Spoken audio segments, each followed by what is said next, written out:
Bonjour François Bayrou. Bonjour. Merci d'être dans ce studio pour répondre à mes questions sur RMC et BFM TV. Vous êtes le maire de Pau, vous êtes président du MoDem, vous êtes à la planification, mais vous êtes aussi, et bien sûr, un soutien de la première heure d'Emmanuel Macron.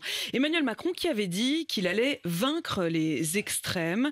Il y a 2 fois plus d'extrêmes aujourd'hui dans le vote. Il y a un vote anti-système, il y a un vote de colère. Qu'est-ce qui a raté ? Bon, les sociétés dans lesquelles nous vivons, pas seulement en France et pas seulement en Europe, regardez la situation aux États-Unis, sont des sociétés qui sont traversées par d'incroyables secousses, qu'on dirait sismiques, si on parlait de tremblements de terre sur la Terre, c'est des choses aussi graves que celles-là. Pourquoi ? Parce qu'un très grand nombre de repères ont été effacés. Les sociétés traditionnelles sont organisées autour de repères religieux, par exemple, et ces repères religieux s'effacent. Et puis vous,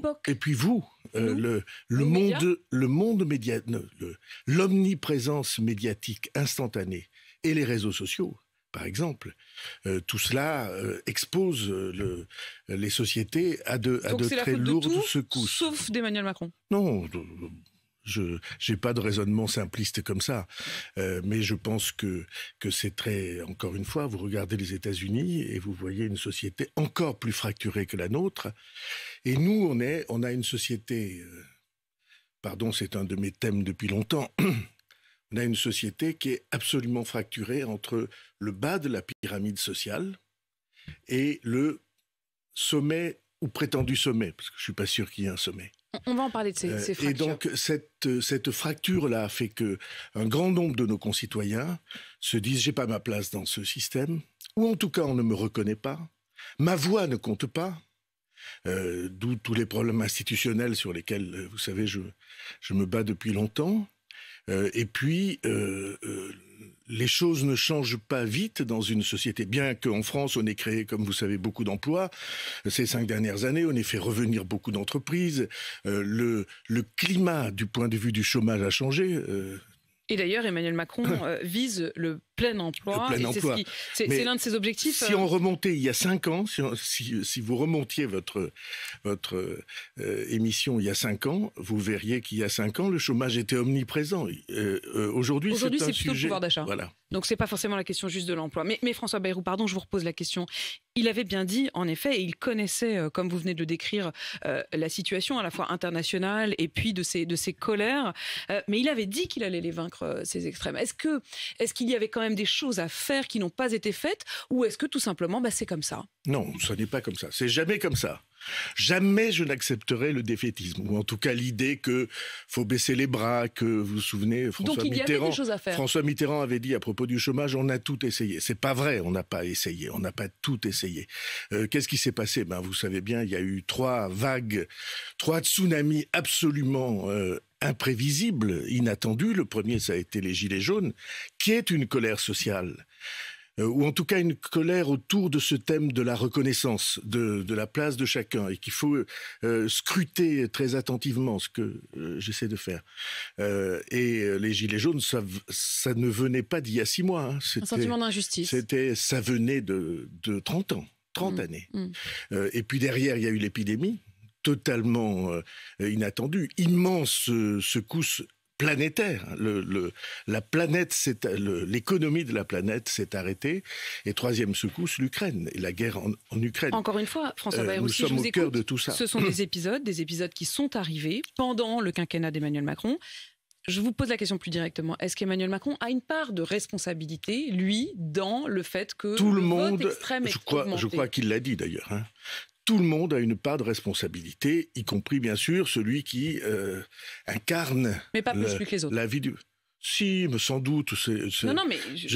Évidemment, les gouvernants ont une part de responsabilité. Lui et tous ceux qui ont précédé, il a une part de responsabilité. Ceux qui le soutiennent ont une part de responsabilité. Mais ça n'est pas le principal auteur de la difficulté dans laquelle nous sommes. Nous avons, tous ensemble, les hommes politiques et les médias, la majorité et l'opposition, nous avons tous ensemble échoué à cicatriser quelque chose dans la société française. Comment on fait maintenant? C'est-à-dire qu'il y a la question de l'élection, de qui va sortir. Il semble, dans les derniers sondages, que l'écart se creuse dans les intentions de vote et que finalement, Emmanuel Macron, aujourd'hui, n'est pas forcément dans la crainte de perdre. Mais qu'est-ce qui va se passer ensuite? Est-ce que vous vous dites d'abord, on a un peu moins peur, nous, que notre candidat ne perde, et deux, comment vous faites une fois que vous êtes à nouveau à l'Élysée pour réconcilier tout le monde? Alors, moi, je suis absolument réservé en face de la satisfaction. Je pense que la situation est toujours lourde de menaces, particulièrement entre les deux tours d'une élection présidentielle. C'est plein de coups de théâtre et de risques. Il faut donc un engagement sans... Il ne faut pas se dire que tout est joué. Voilà, sans lever le pied, si j'ose dire. Ça, c'est la première chose. Deuxième chose, il faut faire ce que le président de la République a fait hier et avant-hier, c'est-à-dire sur le terrain, avec les Français, y compris... Il était temps, non? Oui, sans doute. Enfin, vous avez sans doute regretté qu'il ne fasse pas plus campagne. Non, ça fait longtemps qu'on je ne veux pas utiliser de jugement de cet ordre. Vous dites régulièrement qu'il faut quand même descendre dans l'arène. Vous faisiez partie de ceux qui disaient qu'il fallait mener le grand débat après les Gilets jaunes. Je n'imagine pas que vous ayez été satisfait qu'il ne fasse pas campagne. Dans votre imagination, non, je veux pas critiquer.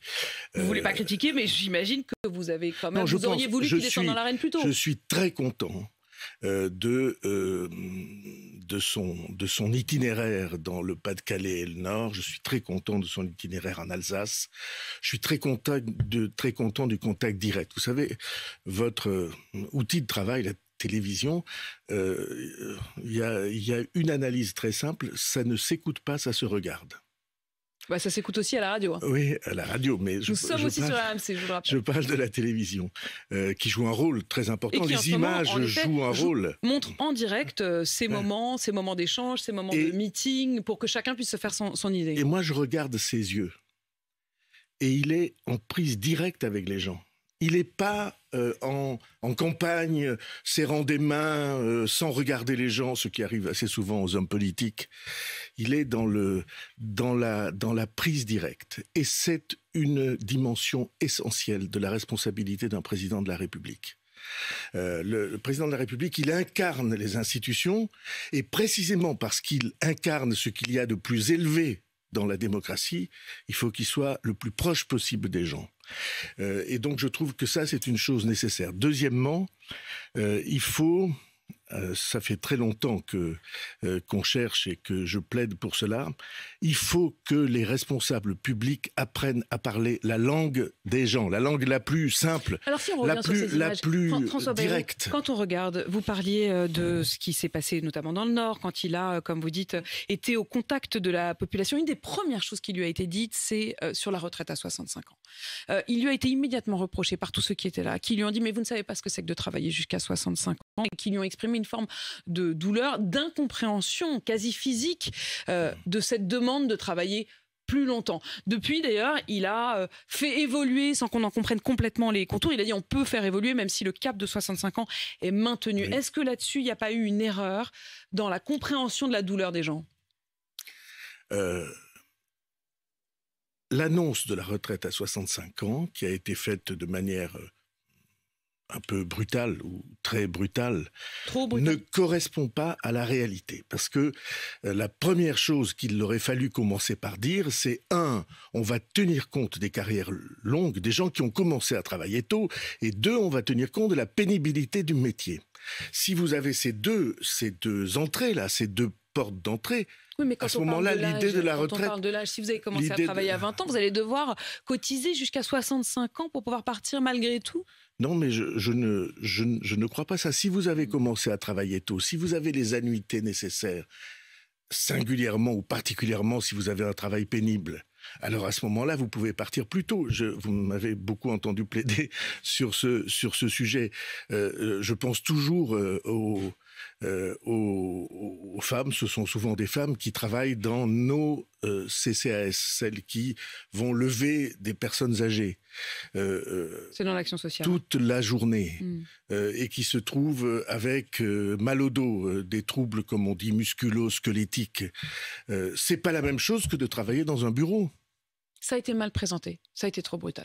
Oui, et en plus, ça ne correspondait pas à l'idée qui était celle de l'entrée dans ce sujet, puisque vous savez qu'on avait commencé par, d'une certaine manière, la retraite choisie, avec une retraite, avec le fait que... On ne comprend plus grand-chose. C'est-à-dire que ça a été un peu mal emmanché, comme vous le reconnaissez vous-même. Je voudrais savoir aujourd'hui, qu'est-ce que vous dites à ceux qui ont commencé à travailler, peut-être pas si tôt, mais peut-être à 21, 22 ans. Est-ce que vous leur dites, bon, vous devez travailler jusqu'à 65 ans? Vous avez bien parlé de ceux qui ont spécifiquement une dénomination de pénibilité dans leur travail, mais il y a aussi ceux qui ont juste travaillé tôt, qui sont serveurs, qui ont des travaux qui ne sont pas considérés comme pénibles, mais qui sont quand même fatigants. Ah, qui sont fatigants. Je me réfère à ce que le président de la République a dit. Il a dit, on va aller progressivement... Il a dit avant le premier tour ou après le premier tour? Après le premier tour. Ah, voilà. On va aller progressivement jusqu'à 64 ans. Et on va aller jusqu'à 64 ans à un terme qui est... il avait quand même dit 65. Autour de... Vous retenez finalement 64. Mais on va aller... Il n'y a pas de différence, je veux dire. C'est un mouvement progressif. Et il y a eu une erreur de communication si on a laissé penser que ce mouvement progressif allait être un mouvement brutal. Ça n'est pas vrai. Il y a une deuxième chose à dire qu'on ne dit jamais. Le quinquennat ne s'achève pas le soir du 24 avril. Après, le quinquennat commence.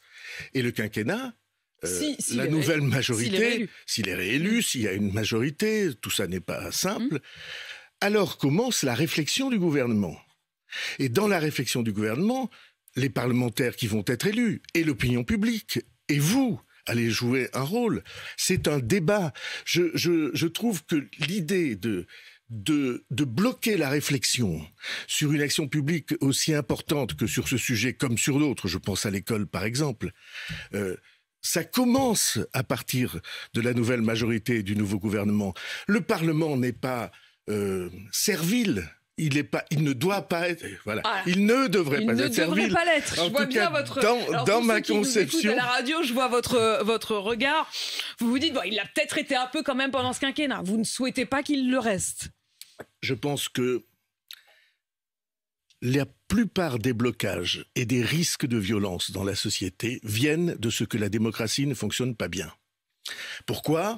Parce qu'un très grand nombre de sensibilités ne sont pas représentées. Alors on en vient et parce que le fonctionnement des institutions fait que, en effet, le Parlement n'a pas la latitude, la reconnaissance qui devrait être la sienne, puisqu'il représente la nation. Puisque c'est évidemment à cela aussi que vous faites référence. Ça faisait partie, on s'en souvient bien, il y a 5 ans, lorsque vous avez apporté clairement votre soutien à Emmanuel Macron. Vous considérez d'ailleurs que c'est grâce à ce soutien que vous l'avez légitimé en quelque sorte, et qu'il vous doit donc en partie au moins son élection.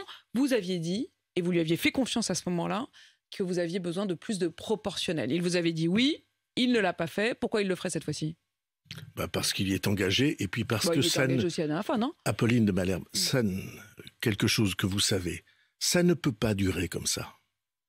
On ne peut pas se trouver avec des pourcentages très importants, des parties très importantes de la population qui n'ont pas de représentation.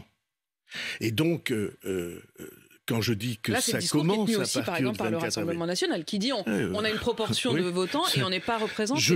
Comme vous savez, j'avais fait signer... C'est le jeu de la démocratie. J'avais fait signer à peu près la totalité, sauf un mouvement politique, le LR, mais tous les autres mouvements politiques avaient signé avec moi une lettre pour appeler à la mise en place de cette reconnaissance qui dit vous êtes français, vous êtes électeur, vous allez voter. C'était une dose de proportionnel et ça n'a pas été fait.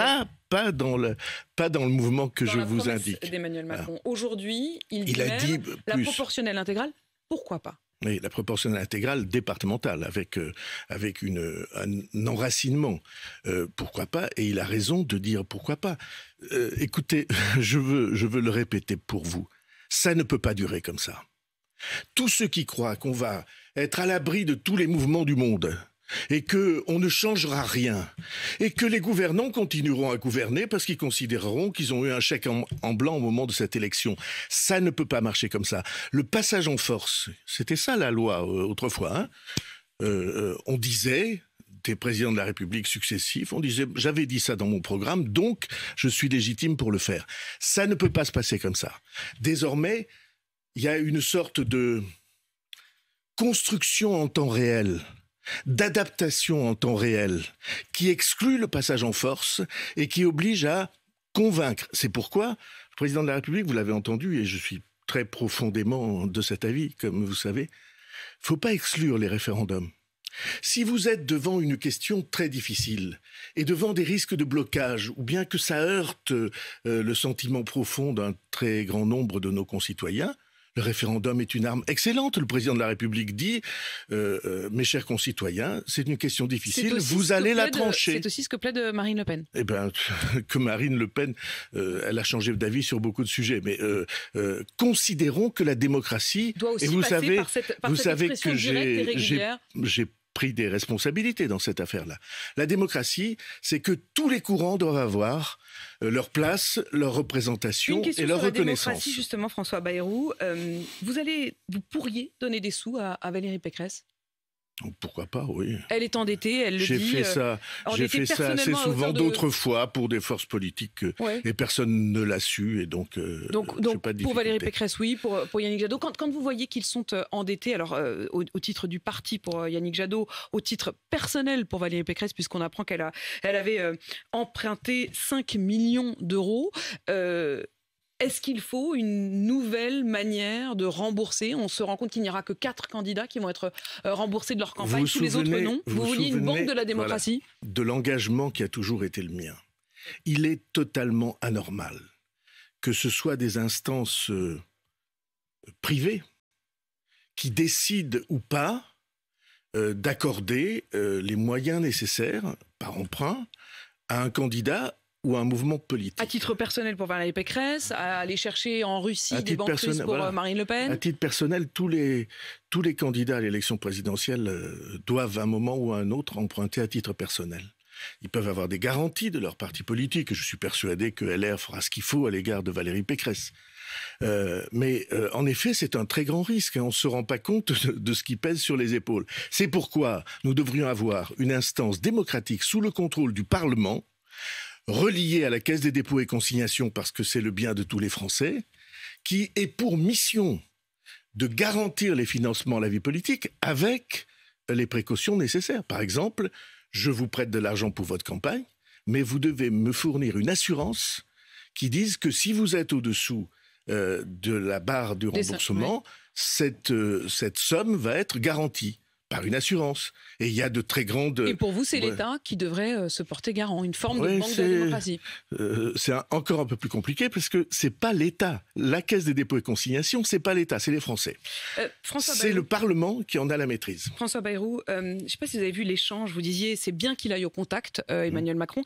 Et il a eu cet échange à Strasbourg avec une femme voilée qui lui a dit être voilée et féministe et il s'est mis à la féliciter. Il lui a dit c'est beau de voir une femme voilée et féministe, c'est la meilleure réponse, dit-il, à Marine Le Pen qui à l'inverse voudrait interdire le voile dans l'espace public. Le même Emmanuel Macron, il disait en avril 2018 qu'on ne pouvait pas accepter forcément féministe le voile. Au contraire, il disait même que ça disait quelque chose du rapport entre les hommes et les femmes. Il le disait sur BFM TV. Il disait ce n'est pas conforme à la civilité qu'il y a dans notre pays et il appelait à ce sujet à une bataille pour l'émancipation. Est-ce que vous êtes plutôt du côté de l'Emmanuel Macron de l'entre-deux tours là, qui dit oui vous pouvez être voilé et féministe, ou du côté de celui qui il y a quelques années disait non, je suis pour l'émancipation. On est toujours pris dans ce piège parce que quand le candidat dit ça dans les rues à Strasbourg, en réalité il est ému par la jeune femme qu'il a en face de lui. Il est en empathie avec elle. Et il mesure ce que ça représente. Vous savez, il y a beaucoup de nos concitoyens pour qui On dit le voile, c'est pas le voile, c'est le foulard. C'est Donc ce que la vous voulez dire, tête c'est que couverte. les deux versions Sur sont la tête compatibles. couverte. On peut dire ça à cette, Oui, à cette femme, on peut avoir mais toujours oui. penser qu'il faut s'émanciper. On peut avoir de l'émotion personnelle dans une rencontre. Et je trouve ça plutôt, d'une certaine manière, positif.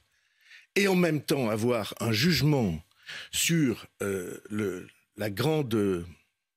l'analyse qu'on peut faire de ce qu'il faut se couvrir la tête pour se garantir du désir des hommes. C'est ça la question. C'est donc bien. Comme vous savez, c'est moi qui ai interdit le voile à l'école il y a 25 ans. Oui, ce signe-là, il touche au rapport entre les hommes et les femmes. Mais en même temps, il y a des destins individuels. Il y a des femmes qui vont accompagner leurs enfants à l'école tout en portant le foulard parce que c'est leur tradition, leur mère, leur famille dans laquelle ils vivent.